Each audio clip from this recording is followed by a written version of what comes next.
Assalamualaikum warahmatullahi wabarakatuh. Okey, subjek kita untuk hari ini adalah tafsir. Okey, sebelum kita menyambung pelajaran kita tengok dulu pada isi kandungan ya. Okey, isi kandungan pada penggal pertama hari tu kita dah belajar surah Al-Fatihah, surah An-Nas, surah Al-Falaq, surah Al-Ikhlas, surah Al-Masad, surah An-Nas, surah Al-Kafirun. Okey, untuk hari ini kita sambung surah Al-Kautsar, iaitu pelajaran yang ke-8 pada muka surat 54. Surah Al-Kautsar. Maksud Al-Kautsar ni nikmat yang banyak. Okey, nikmat yang banyak. Okey, kita baca dulu surah Al-Kautsar ni sama-sama. Bismillahirrahmanirrahim. Inna a'tainakal kautsar fasalli li rabbika wanhar. Inna syani'aka huwal abtar. Okey, tengok pada makna kalimah ni. Makna ayat. Okey, makna ayat ni. Inna a'tainakal kautsar. Okey, ayat 1. Sesungguhnya telah kami mengurniakan kepada kamu Muhammad kebaikan yang banyak di dunia dan di akhirat. Okey, yang kedua, fasalli li rabbika wanhar. Oleh itu hendaklah kamu sembahyang kerana Tuhanmu dan berkorbanlah. Okey, yang ketiga, inna syani'aka huwal abtar. Sesungguhnya orang yang membenci engkau dialah yang terputus. Okey, ni makna ayat ni awak kena hafal Hafal, ada 3 ayat je tu. Hafal. Okey, tengok pada muka surat 55. Okey, muka surat 55 ni makna kalimah. Okey, makna kalimah inna, sesungguhnya kami, a'tainaka, telah mengurniakan kepada kamu Muhammad al-kautsar, kebaikan yang banyak di dunia dan di akhirat. Fasalli, oleh itu hendaklah kamu sembahyang, li rabbika, kerana Tuhanmu, wanhar, dan berkorbanlah. Inna syani'aka, sesungguhnya orang yang membenci engkau, huwal abtar, dialah yang terputus. Okey, tengok dekat pengenalan ayat pula. Pengenalan. Okey, nama surah ni surah Al-Kautsar. Maksud surah nikmat yang banyak. Okey, bilangan ayat ada 3 ayat. Tempat turun, ayat ni diturunkan di Mekah. Okey, tengok sekilas pandang Man arafa lughatan qaumin amina min makrihim. Barang siapa yang mengetahui bahasa sesuatu kaum, maka amallah ia dari tipu daya mereka. Okey, kalau kita belajar bahasa Arab, kita tak termakan tipu daya orang Arab. Kalau kita belajar bahasa Cina, kita tak akan termakan tipu daya orang Cina. Okey, tengok pada muka surat 56. Okey, 56 ni tafsir ringkas. Okey, ni penting awak kena faham apa yang terkandung dalam surah Al-Kautsar ni. Okey. Allah menjelaskan bahawa Allah telah mengurniakan nikmat yang banyak kepada Nabi Muhammad sallallahu alaihi wasallam di dunia dan di akhirat. Okey, highlight Highlight Allah telah mengurniakan nikmat yang banyak kepada Nabi Muhammad sallallahu alaihi wasallam di dunia dan di akhirat. Okey, di antara nikmat-nikmat tersebut ialah apa? Sungai Al-Kautsar di syurga. Nama sungai tu Sungai Al-Kautsar. Okey, oleh itu hendaklah kamu bersembahyang hanya kerana Allah. Dan berkorbanlah binatang-binatang ternakan kamu sebagai tanda bersyukur kepada Allah. Sebagai tanda syukur tu kita kena bersembahyang hanya kerana Allah dan mengorbankan binatang-binatang ternakan. Okey, dan Allah menjelaskan lagi bahawa orang yang membenci Nabi Muhammad SAW akan terputus daripada rahmat Allah. Orang yang benci, orang yang memusuhi Nabi ni akan terputus daripada rahmat Allah. Okey, tengok gambar ni, tengok orang yang solat, lepas tu orang yang mengorbankan binatang ternakan.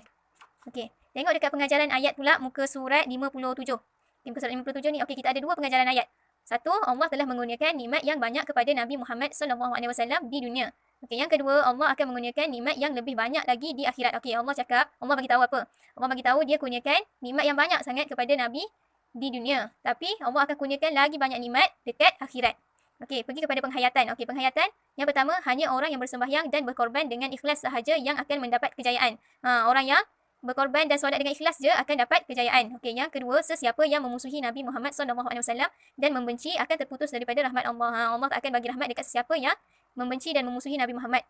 Okey, yang ketiga, apabila menunaikan sembahyang atau berkorban sesuatu perkara, hendaklah ikhlas kerana Allah. Kalau kita solat ke, kita berkorban ke, kena ikhlas kerana Allah, bukan buat kerana manusia. Okey, tengok dekat sini dalam kotak ni, unzur ila ma qala wa la tanzur ila man qala.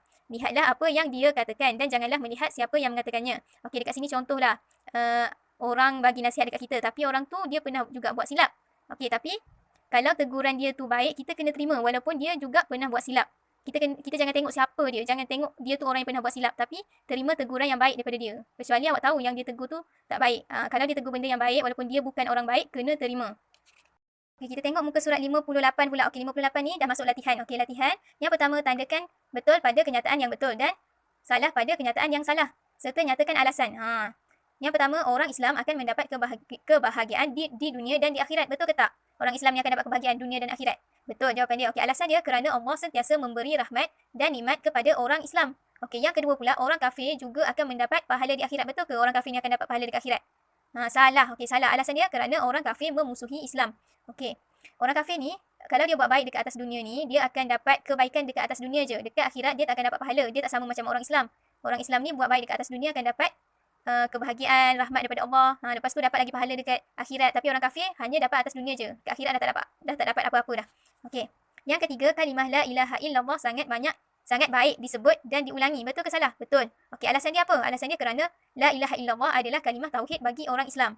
Yang keempat, dalam membuat sesuatu ibadah, hendaklah ikhlas kerana Allah. Betul ke tak? Jawapannya betul, kena ikhlas. Okey, alasan kerana orang yang ikhlas sahaja yang akan mendapat kejayaan. Okey. Yang kelima, sesiapa yang memusuhi Nabi Muhammad SAW akan mendapat rahmat Allah. Betul ke orang yang memusuhi, yang membenci Nabi ni akan dapat rahmat? Salah. Okey, alasan dia kerana Allah telah menjelaskan bahawa orang yang membenci Nabi Muhammad SAW akan terputus dari rahmat Allah. Dia tak akan dapat rahmat Allah siapa yang benci dan memusuhi Nabi ni. Tengok muka surat 59 pula. Okey, 59 ni latihan juga. Latihan yang kedua, jawab soalan di bawah. Okey, jelaskan. Okey, dia tertinggal cara. Okey, letak cara sini. Jelaskan cara bersyukur kepada Allah berdasarkan surah. Okey, apa cara bersyukur dalam surah ni? Dia nyatakan apa? Okey, yang pertama, bersembahyang hanya kerana Allah. Okey, lepas tu yang kedua, berkorban binatang ternakan. Okey, yang kedua, akibat membenci Rasulullah SAW. Apa akibat membenci Nabi? Okey, terputus dari rahmat Allah. Okey, yang ketiga, nikmat yang anda perolehi pada masa sekarang. Okey, apa yang awak perolehi pada masa sekarang? Okey, buatlah contoh 3 awak bagi. Kesihatan, kehidupan, akal fikiran. Okey, awak sihat sekarang. Lepas tu, masih lagi hidup. Lepas tu, diberi akal fikiran untuk berfikir. Okey, lepas tu tengok latihan yang ketiga, tulis makna ayat di bawah. Okey, tulis makna ayat. Makna ayat dah ada pada muka surat 54. Okey. Inna a'tainakal kautsar. Sesungguhnya kami telah mengurniakan kepada kamu Muhammad nikmat yang banyak di dunia dan di akhirat. Fasalli li rabbika wanhar. Oleh itu hendaklah kamu sembahyang kerana Tuhanmu dan berkorbanlah. Inna syani'aka huwal abtar. Sesungguhnya orang yang membenci engkau dialah yang terputus.